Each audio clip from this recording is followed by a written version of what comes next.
I want to build this deck. So this one is Deadly Disguise, I believe. Yep, Deadly Disguise.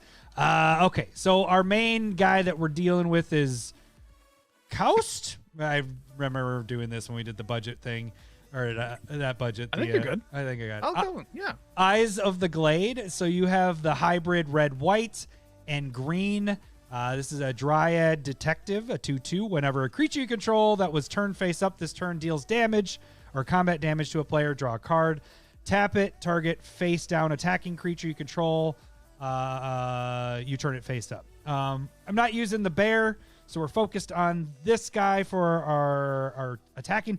I cut 1, 2, 3, 4, 5, 6, 7, 8, 9, 10, 11, 12 cards in this deck. I got a lot of stuff out of this deck.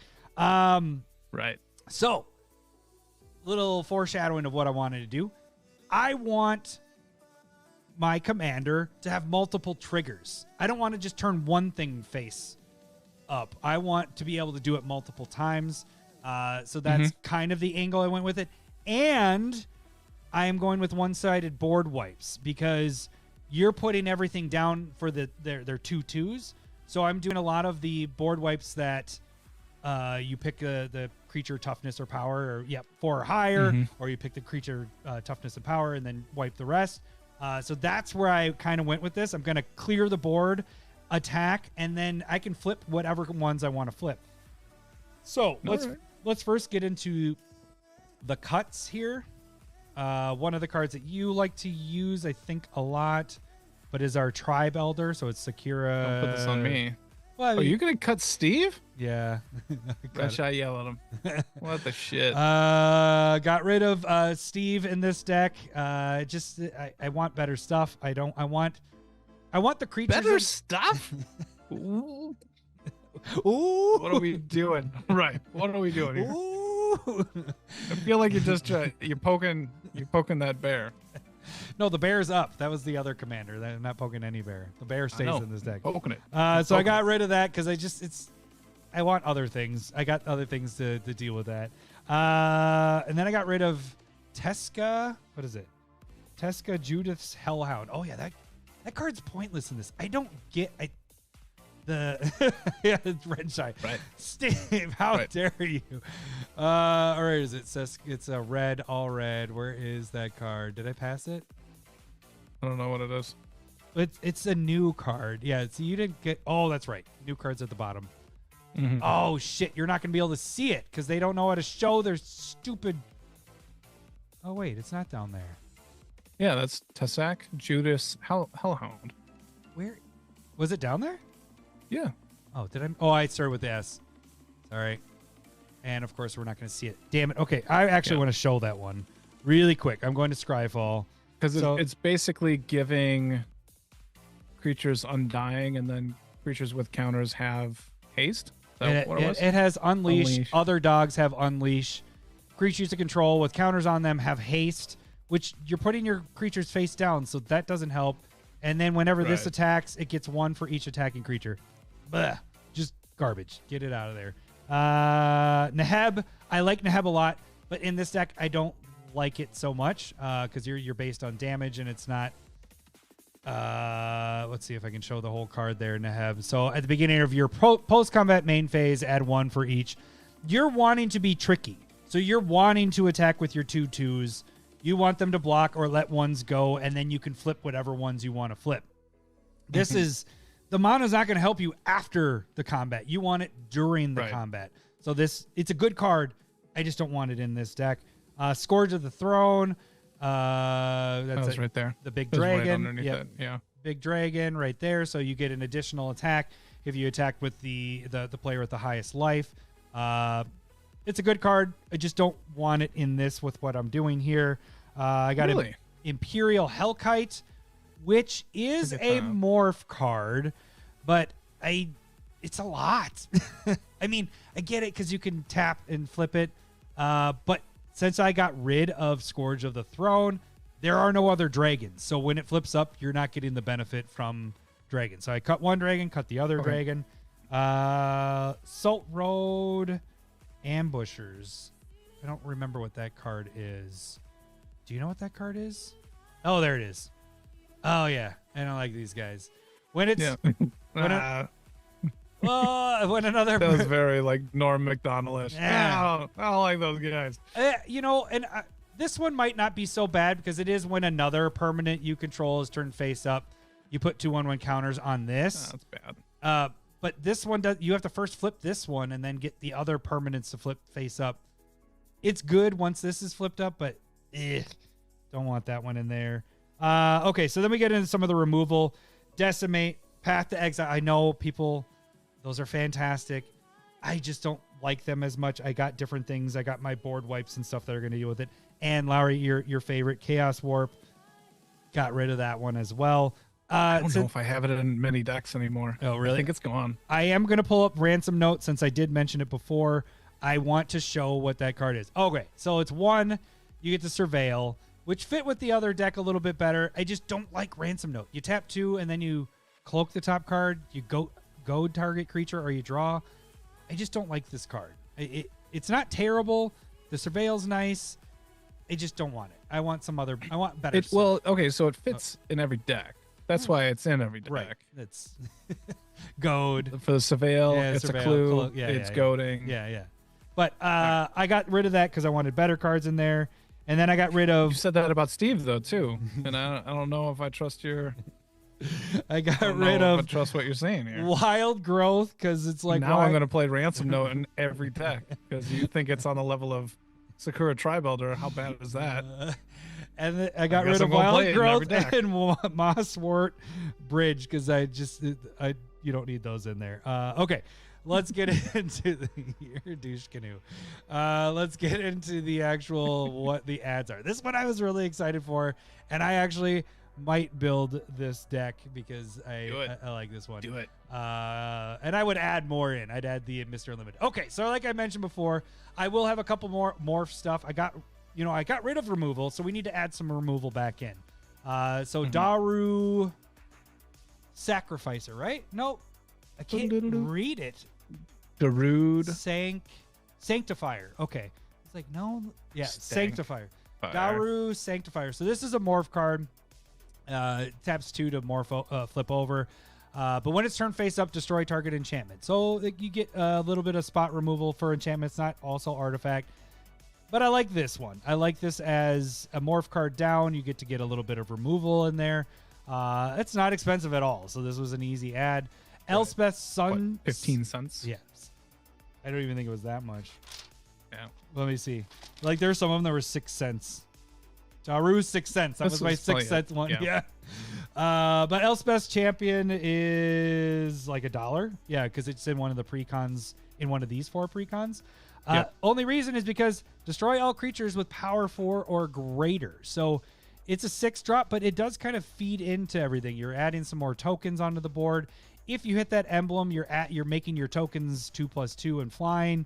So it adds a little bit, but it's more I'm focused on that destroying and getting a little bit of added bonus to it. So you destroy the board besides your morph stuff, and this stays out there. You have blockers. You're going to be able to get to this this probably pretty easily. So I dig that one. Instill Energy, old school buddy right there. So target creature can attack. Basically, target creature has haste, and you tap 0, and you can untap it and do it again. So you put it on your commander. You can do it the first turn, make a card flip, and then you can do it again while you're during your attack whenever. Instill Energy is just a great card to use because it gives that hasty stuff. Maze of Ith. I don't have this in a single deck. But use this with your commander or whatever. You tap it. It has to be an attacking creature, so your commander has to attack. But then you can untap it and then use it as a flip part of it. Maze of Ith is only a $2.80 card. Remember when that card was before they reprinted and all that stuff? Yeah, it's not expensive. That's a little weird to hear. But I guess the only problem is you're not going to be able to get the double.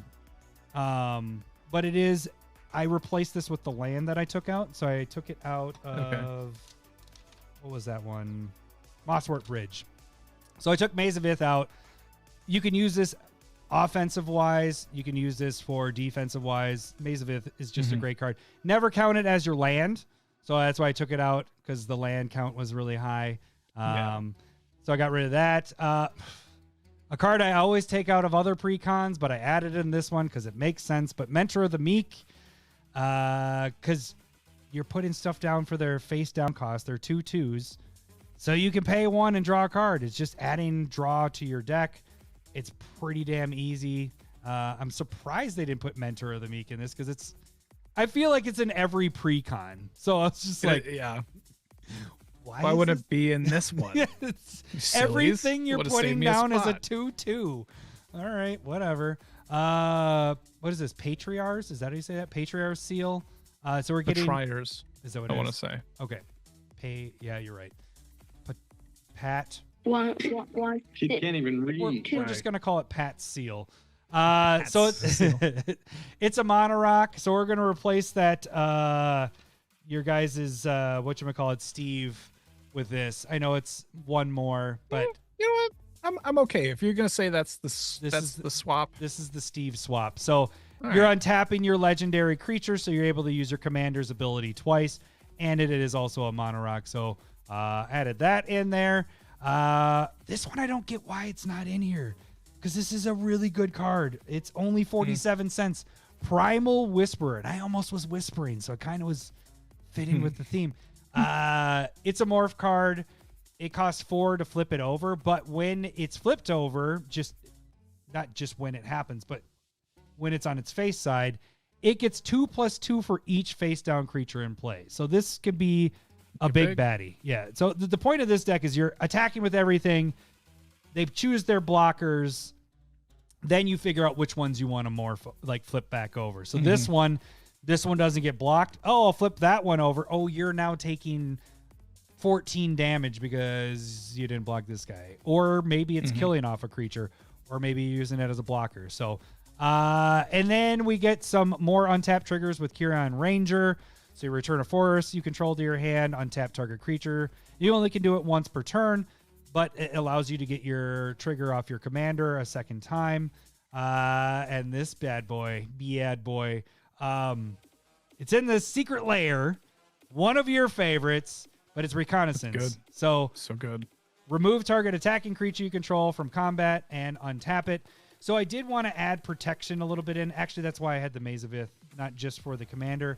But you're attacking with all these 2/2s that they don't know what they are, and you're the only one that knows when you flip them over. Well, if they're blocking one of them and it is going to kill that one, you can remove that one from combat and have it survive. So reconnaissance, you can do that with this. You attack with everything. They're blocking this one. Oh shit, those ones are going to die. I don't want to flip those over yet. Let's just remove them from combat, and then I get to use them as blockers later. This is just a great card if you're using a lot of attacking, if it's an aggressive deck. And the other thing too is it is an untapping activated ability. So you can attack with your commander, and if somebody blocks it, you can pull it back.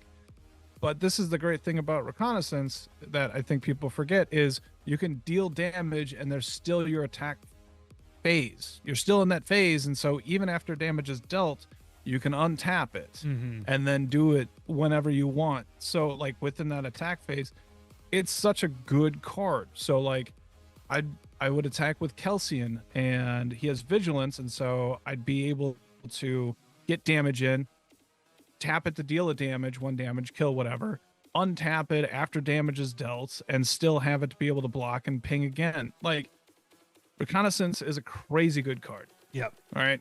Get yourself at least one. Yep. Get that secret lair. Check out that video. Then we have Seeker of Skybreak, another untapped target creature. It's a creature itself. Just taps to untap a creature. And then the last two is Staff of Domination. It just has a lot of modes, but really what I'm focused on is the 3. You can untap target creature. You could use the other modes if you want as well, but being able to untap your commander works perfectly. And then the Battle of the Bywater, which is from the Lord of the Rings. Destroy all creatures with power 3 or greater, then create a food token for each creature you control. So Yours are all 2/2s.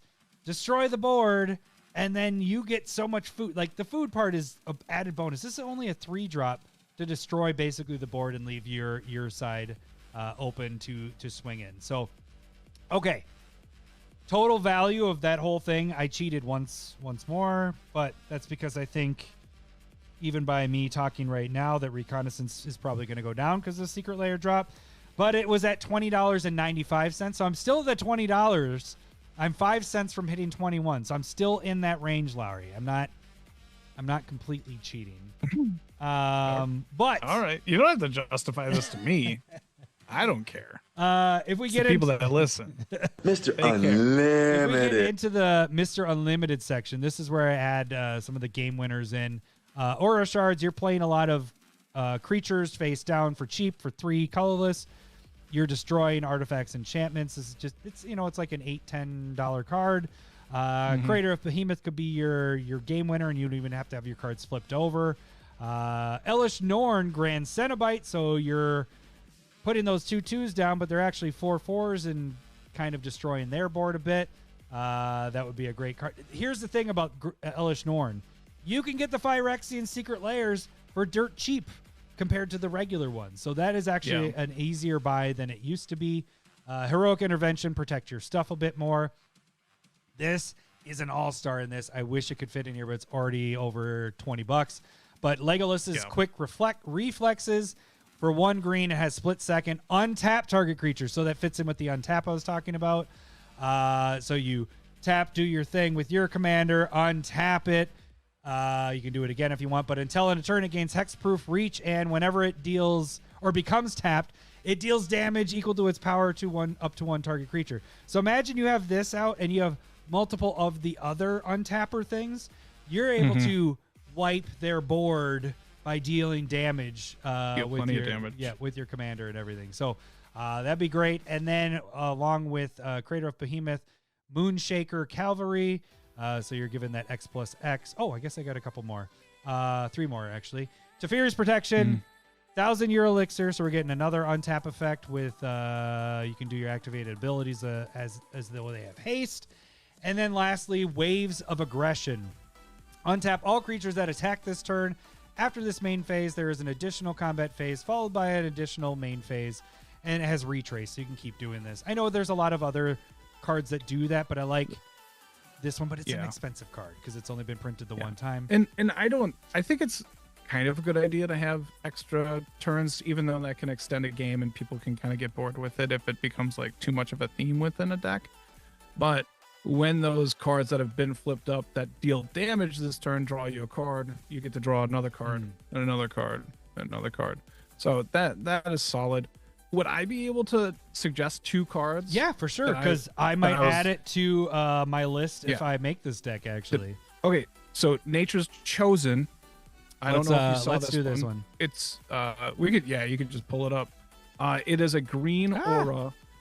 Play on a creature you control. You can untap enchanted creature, use that ability only during your turn. So it's an Instell energy without haste. But then also you can tap enchanted creature to untap target artifact, creature, or land. Use the ability if it's white. And so that one is, I think, going to be really good here as well. Writing it down. And then one that's highly played, but maybe people don't understand what's going on here. But Mystic Forge. Like that Mystic? is generally used. Yeah, Mystic Forge. Generally used in artifact decks, but it says what you may cast artifact spells and colorless spells. Morph spells, no matter what color they are colorless when you're casting them, and so you can cast those off the top of your library if you're playing enough. If you're doing it for the morph stuff, okay. Yeah. And I'd have to check out. I don't know if that's going to work for I don't think it really works for Manifest. I don't think it works for any of the new mechanics, but it works for Morph 100%. I wouldn't have thought that worked, but yeah, interesting. I like that. Yeah, overall with the deck, they have a lot of good stuff in that. Like there was a lot of stuff I'm like, oh shit, this has a lot of synergy. The cards they already have, unlike the first deck I talked about. What was that? What did I call that one? It was the Revenant Recon. This one just really has a lot of good synergies. It was more of trying to get your commander to do its trigger more than once. So, all right. So that was the Precon budget upgrades with a little bit of Mr. Unlimited. We're at an hour 36. You want to get to this? We didn't do it last week. We got time to do this, let's right? do it. All right. Let's do it. Let's get to the right things here. Let's do